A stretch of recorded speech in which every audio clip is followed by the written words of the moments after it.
For weeks now, the family of Abdul Rashid Mbazira, one of the 13 suspects in the murder of former police spokesperson Andrew Felix Kaweesi, has lived in uncertainty, not knowing the whereabouts of the children.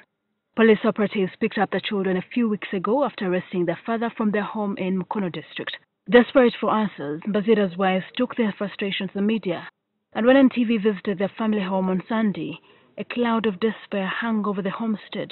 One of the wives told NTV that among the abducted children is her 2-year-old daughter, who is epileptic and needs special care. Banteeka mukomera nga ddene nga kizimbe kinene ne bagamba n'omwana mujjeemu engoye ne muzijjamu omwana engoye nono mujjange najjamu omwana we engoye ne bagamba kati mwebake bantwalawo oyo ne bandaga omusajja baali bamutaddeyo mu. On Sunday, when NTV contacted police spokesperson Ascertains about the fate of the children, he said he did not have information. But now, Kampala Metropolitan spokesperson Emilian Kayima says the children are in their custody. We are holding on to the 12 children because their parent, their father, was arrested in a suspected crime. But why did police pick up children as young as 2 years in their quest for a suspect? These 12 children were living with him, minus their mothers. Under the circumstances that were prevailing, police chose not to just leave them home, but take them to what they thought was a safer place, better than leaving them just home, because they would be vulnerable to very many things.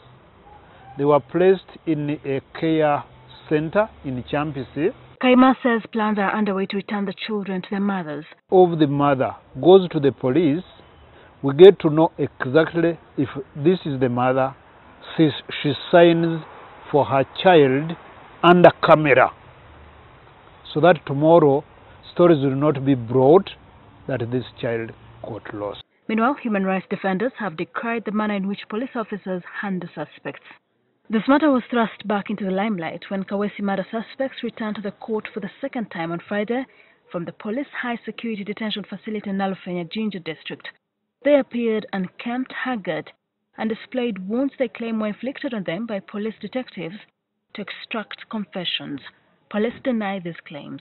The judiciary must take interest in the physical state of the suspects. Suspects who come to court evidently with large wounds and scars and are limping and have said they're being tortured. The judiciary must make an inquiry to understand what is going on in the facilities where they are being detained.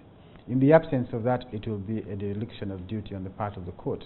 We have already instructed our legal team. They are going to apply for a court order requiring these suspects to be subject to medical examination. Over the years, numerous reports have implicated police in human rights abuses, especially the torture of suspects, to extract information and/or confessions. Activists are also questioning the legal status of Nalufenya as a detention facility. People who are charged before a court of law are remanded through a remand warrant to a prison. Nalufenya is not a prison. For a very long time, the practice has been going on, and I think it is important to raise the red flag that the judiciary cannot be an accomplice to such acts. They are unlawful. People who are charged in a court of law must be properly remanded in a government prison. Nalufenya is a police station. Parliament passed the Prevention and Prohibition of Torture Act in 2012. According to Section 4 of the Act, a person who performs any act of torture as defined in Section 3 commits an offence and is liable on conviction to imprisonment for 15 years or to a fine of 360 currency points, or both. Each currency point is 20,000 shillings, so the convict would pay a 7.2 million shillings fine. Shouldn't watch today. NTV.